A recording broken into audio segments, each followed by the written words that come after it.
Police to population ratio in urban areas ideally should be A. 1:1,000,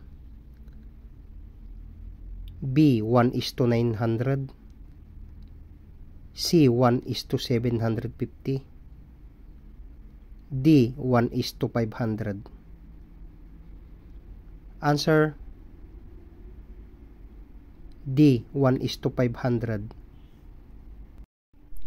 When the incarcerated convicted offenders undergoes rehabilitation inside jails, they are undergoing A. Institutional treatment, B. Probation, C. Parole, D. Community-based treatment. Answer A. Institutional treatment. The chief PNP has a term of how many years?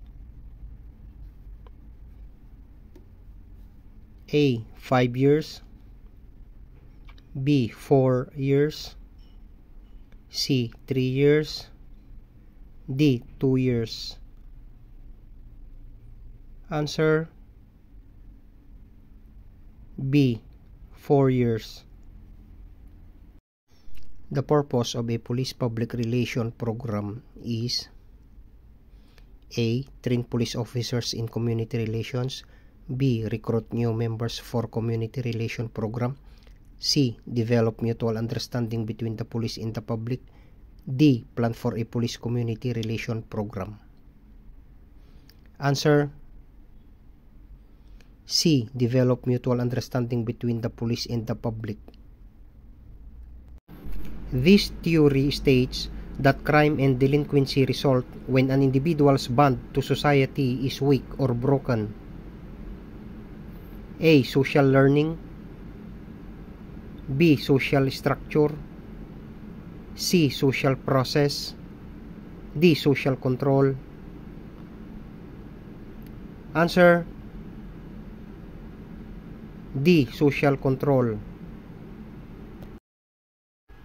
This theory states that intelligence is largely determined genetically, that ancestry determines IQ, and that low IQ is linked to behavior, including criminal behavior. A. Cultural deviance theory, B. Labeling theory, C. Nature theory, D. Strain theory. Answer B. Labeling theory. Excessive use of force or police brutality by some members of the PNP is a violence of human rights and police ethical standards.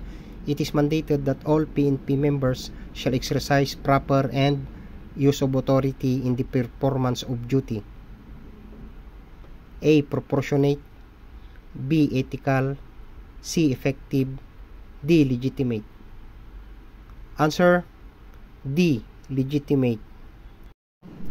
Differential association theory stresses that criminal conduct is learned behavior and that learning occurs through communication and association with others with the same criminal minds. A. Cesare Beccaria, B. Cesare Lombroso, C. Cesar Montano, D. Edwin Sutherland. Answer D. Edwin Sutherland. They play an important role by bringing criminal events to the police. A. Media, B. Judges, C. Jail guards, D. Janitor. Answer A. Media.